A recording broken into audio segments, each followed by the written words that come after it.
মদিনায় একজন বয়স্ক বিধবা বৃদ্ধা নারী থাকতেন। বয়সের ভারে তিনি আর ঘরের কাজ করতে পারতেন না। একদিন হযরত উমর রাদিয়াল্লাহু আনহুর কাছে যখন এই খবর পৌঁছালো, তিনি তখন সেই বৃদ্ধার বাড়িতে হাজির হলেন এবং বললেন, মা, আমি তোমার কাজ করে দিতে এসেছি, বলো তোমার ঘরে কি কি কাজ আছে, সব করে দিচ্ছি। তখন বৃদ্ধা মহিলা তাকে জিজ্ঞেস করলেন, তোমার নাম কি বাবা? তিনি বললেন, আমি খাত্তাবের ছেলে উমর। তারপর বৃদ্ধা মহিলা বললেন যে, দরকার নেই বাবা, একজন আসে, গত 2-3 বছর ধরে সে এসে আমার ঘরের সব কাজ করে দিয়ে যায়, সেই উত্তম, সেই আমার মনে হয় ভালো।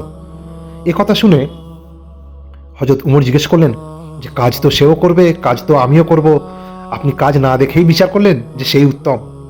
এ কথা শুনে বৃদ্ধা মুচকি হেসে বললেন যে সে গত 2-3 বছর ধরে আসছে, যখনই আমি তাকে নাম জিজ্ঞেস করি সে একটাই কথা বলে যে, মা, আমি কাজ ঠিকঠাক করি তো, আপনার কোনো অসুবিধা হয় না তো? সে 2-3 বছরেও তার নাম বলল না, আর আজকে প্রথম দিনেই তুমি বলে দিলে যে তুমি খাত্তাবের পুত্র উমর। আমার তো মনে হয় সেই ভালো। একথা শুনে হযরত উমর অবাক হয়ে গেলেন এবং তিনি ভাবলেন, আজকে এই বৃদ্ধার বাড়ির বাইরে থেকে অপেক্ষা করে দেখবেন যে কে আসে এনার কাজ করতে।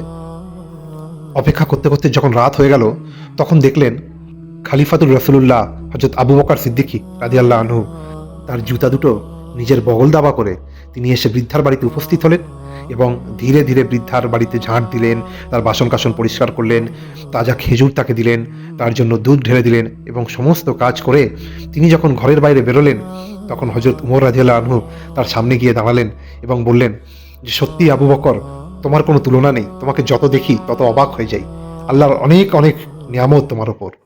তারপর জিজ্ঞেস করলেন, বাকি সব কথা তো একদিকে, কিন্তু এইটা বলো যে কেন তুমি নিজের জুতা দুটো হাতে করে নিয়ে এসছো?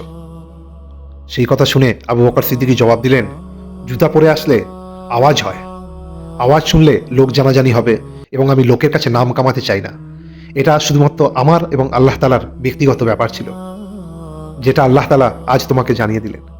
আমি এর বিনিময়ে এই মানুষ বা এই সমাজের কাছে কিছু আশা করি না। আমাকে যা প্রদান করার মহান আল্লাহ তাআলাই করবেন। আলহামদুলিল্লাহ।